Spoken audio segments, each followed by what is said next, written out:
चैत्र नवरात्रीमध्ये कुलदेवीची सेवा कशी करावी, दुर्गा सप्तशतीचे पाठ कसे वाचावे, त्याचबरोबर चैत्र नवरात्रीमध्ये कुलदेवीची आपल्यावर अखंड कृपा राहावी, त्यासाठी दुर्गा सप्तशती पाठ वाचताना कोणत्या गोष्टींची काळजी घ्यायची आहे, कोणत्या चुका टाळायच्या आहेत, याविषयी आपण सविस्तर माहिती घेणार आहोत. त्यासाठी व्हिडिओ पूर्ण पहा. तर ह्या वर्षी 2026 मध्ये चैत्र नवरात्र ही 19 मार्चपासून सुरू होते. तर चैत्र महिन्यात येणारी ही अतिशय पवित्र आणि आदिशक्ती कुलदेवीची सेवा करण्यासाठीची सुवर्ण संधी आहे. म्हणूनच प्रत्येकाने कुलदेवीची खूप जास्त महत्त्वाची अशी सेवा म्हणजेच दुर्गा सप्तशतीचे पाठ. तर पहा, प्रत्येकाच्या घरी वेगवेगळे जे काही कुलाचार असतात त्या पद्धतीने आपण ते करायचेच आहेत, पण प्रत्येकाने दुर्गा सप्तशती पाठ ही जी सेवा आहे ही जरूर करावी. तर दुर्गा सप्तशतीचे पाठ आपण का वाचावा? लक्षात घ्या, कुलदेवीची जर आपल्यावर अखंड कृपा असेल तर आपल्या घरात सुख शांती समृद्धी राहते. मुलामुलींचे विवाह जमत नसतील, अनेक अडचणी येत असतील, शारीरिक मानसिक आर्थिक अडचणी असतील, त्यासाठी सुद्धा तुम्ही कुलदेवीची सेवा जरूर करावी. कारण कुलदेवीची जर आपल्यावर अखंड कृपा असेल तर आपल्याला ज्या काही गोष्टी हव्या असतात त्या कुलदेवीच्या आशीर्वादाने सर्व काही प्राप्त होतं. म्हणूनच दुर्गा सप्तशती पाठ ही अतिशय दिव्य अशी सेवा आहे, त्यामुळे ती प्रत्येकाने जरूर करावी. तर नवरात्रीमध्ये पारायण आपण कसं करावं, पाठ कसा वाचावा? तर पहा, 1 ते 13 अध्याय असतात. तर हे 1 ते 13 अध्याय जेव्हा आपण एकाच वेळेला आपण सर्व 1 ते 13 अध्याय पठण करतो तेव्हा आपला एक पाठ पूर्ण होतो. त्याच पद्धतीने जेव्हा आपण ते 14 पाठ करत असतो, म्हणजेच दुर्गा सप्तशतीचे जेव्हा 14 पाठ आपण पठण करतो, मग नवरात्रीचे जे 9 दिवस आहेत, चैत्र नवरात्रीच्या पहिल्या दिवसापासून तर नवमीपर्यंत आपण ही सेवा करू शकतो. तर 9 दिवसांमध्ये तुम्ही 14 पाठ वाचू शकतात. जर आपण नवरात्रीमध्ये दुर्गा सप्तशतीचे 14 पाठ पठण केले तर नवचंडी यज्ञ केल्याचं पुण्य आपल्याला प्राप्त होत असतं. म्हणूनच ही सेवा जरूर करावी. त्यानंतर की दुर्गा सप्तशती पाठ पठण करताना कोणते नियम आपण पाळायचे आहेत? तर सर्वात पहिला नियम की परान्न वर्ज्य.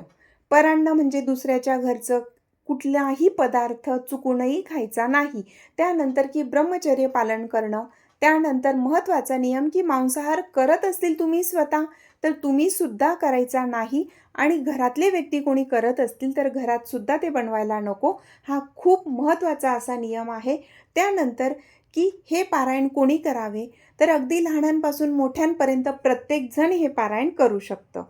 त्यानंतर की नवार्णव जो मंत्र आहे, तर नवार्णव मंत्र तुम्हाला तुमची कुलदेवी माहिती असेल किंवा माहिती नसेल तरी सुद्धा तुम्ही नवार्णव मंत्राचा जप करू शकतात. तर नवार्णव मंत्र कुठला आहे? ओम ऐं ह्रीं क्लीं चामुंडाय विच्चे हा कुलदेवीचा किंवा हा नवार्णव मंत्र आहे. तर हा नवार्णव मंत्र प्रत्येकाने जमतील तेवढ्या जास्तीत जास्त माळ पठण कराव्या. शक्य झाल्यास तुम्ही हवं तेवढा जप करू शकतात, पण दुर्गा सप्तशती पाठाला सुरुवात करण्यापूर्वी कमीत कमी 1 माळ तरी नवार्णव मंत्राचा जप जरूर करावा. आणि संपूर्ण 1 ते 13 अध्याय पठण झाल्यानंतर सुद्धा कमीत कमी 1 माळ जप जरूर करावा. त्यानंतर चैत्र नवरात्रीमध्ये सुद्धा आपण घटस्थापना करू शकतो आणि खूप जण करत असतात, ते जरूर करावं. ज्या पद्धतीने आपण शारदीय नवरात्रीमध्ये सेवा पूजा करत असतो त्याच पद्धतीने चैत्र नवरात्रीमध्ये सुद्धा घटस्थापना जरूर करावी.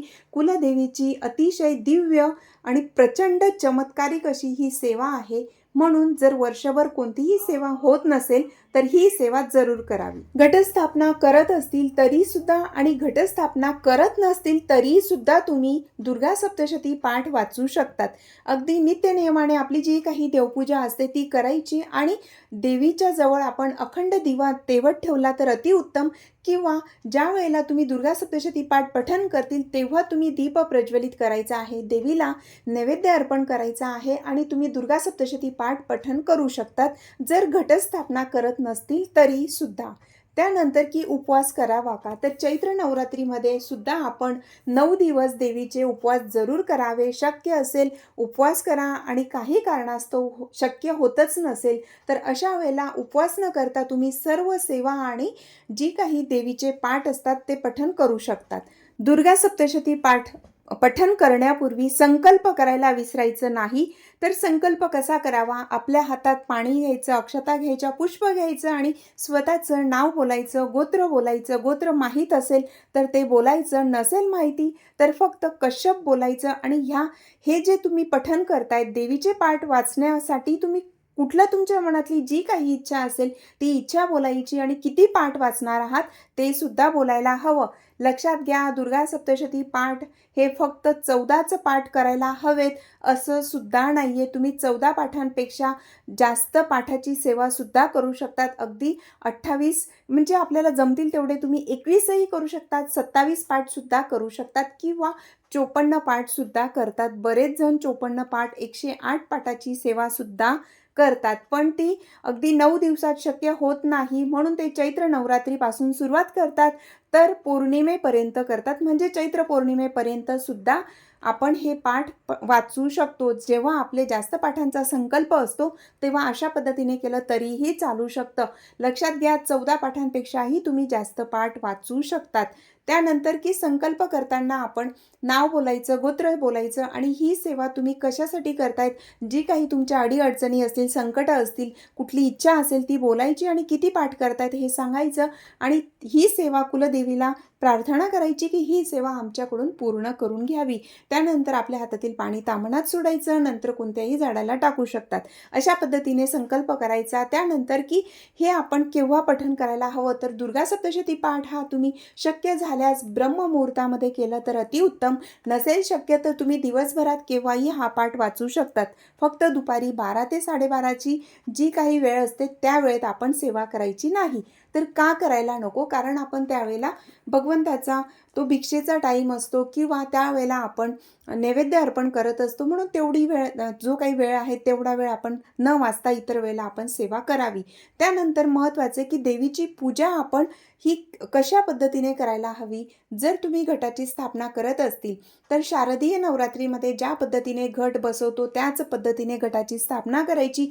कुलदेवी गणपती बाप्पांची त्या ठिकाणी स्थापना करायची सर्वात अगोदर पाटावर आणि मग नंतर कुलदेवीचा टाक असेल, फोटो असेल, मूर्ती असेल तो ठेवायचा आणि त्यानंतर तिथे कलशाची स्थापना करायची. घट ज्या पद्धतीने बसवतात त्या पद्धतीने घट बसवायचा आणि मग नंतर आपण छान रांगोळी वगैरे काढून त्या ठिकाणी तेलाचा दिवा किंवा तुपाचा दिवा अखंड तेवत ठेवावा आणि नंतर हळदी कुंकू अक्षता वाहून देवीची छान पंचोपचारे पूजा करा, नैवेद्य दाखवा, फुलं अर्पण करा आणि मग नंतर तुम्ही हे जे पाठ आहे ते वाचायला सुरुवात करायची आहे.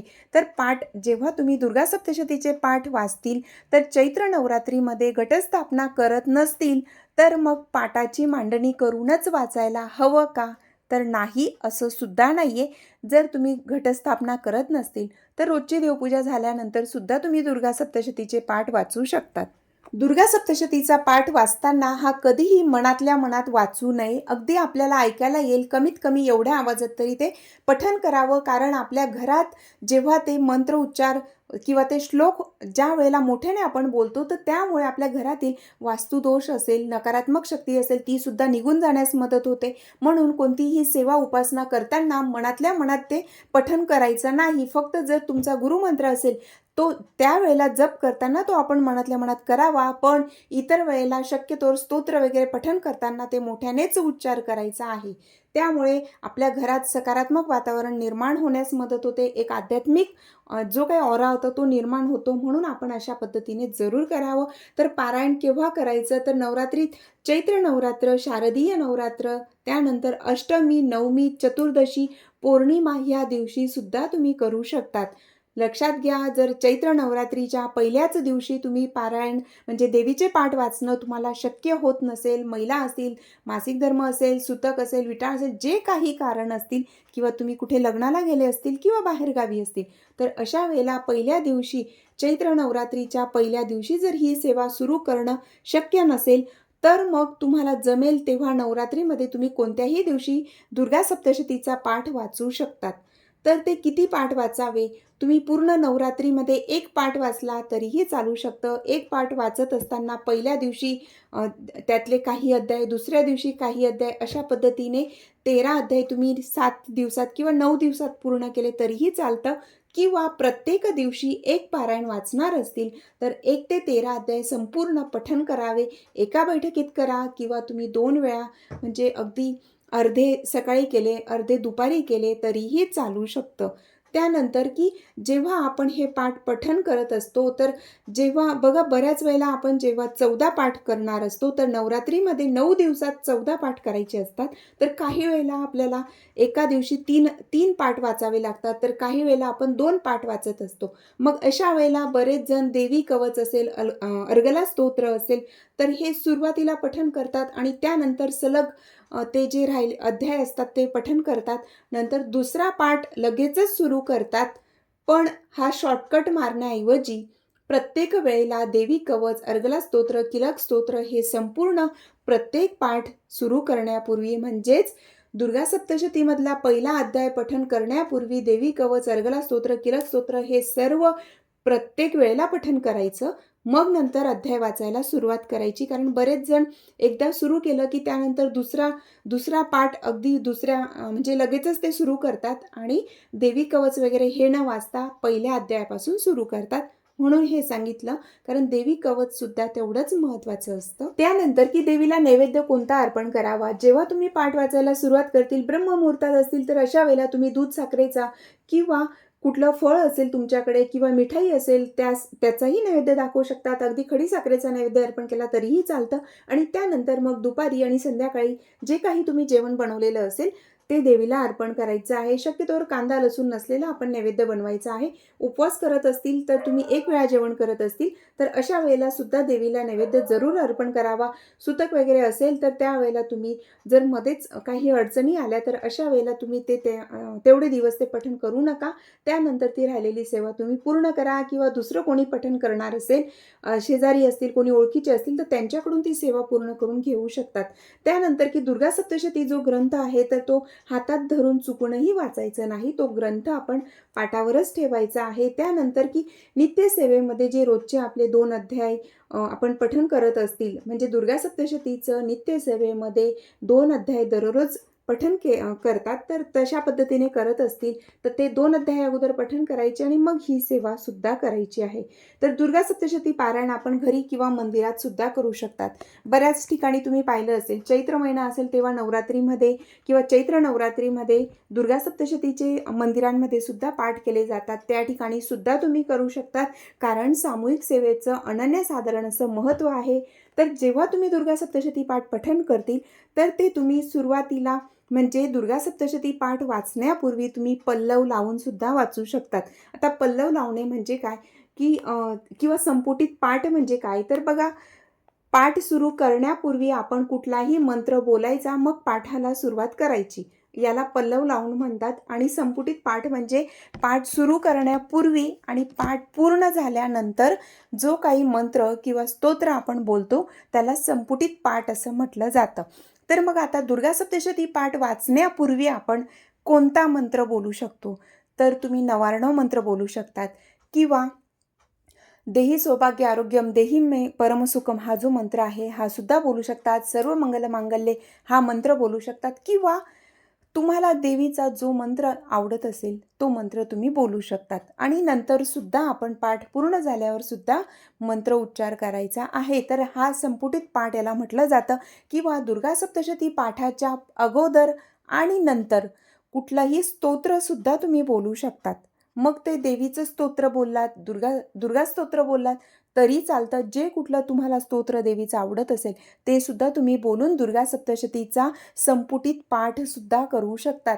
अशा पद्धतीने आपण दुर्गा सप्तशती पाठाची सेवा देवीच्या चरणी अर्पण करायची आहे. तर ही माहिती तुम्हाला थोडी जरी आवडली असेल तर कृपया व्हिडिओला लाईक करा आणि शेअर करायला विसरू नका. तर ह्या चैत्र नवरात्रीमध्ये कुलदेवीकडून आदिशक्ती आदिमाय जगदंबेची सर्वांकडून अशीच छान अशी सेवा होत राहो हीच देवीच्या चरणी प्रार्थना करते आणि आजचा व्हिडिओ इथेच थांबवते. सर्वांना श्री स्वामी समर्थ.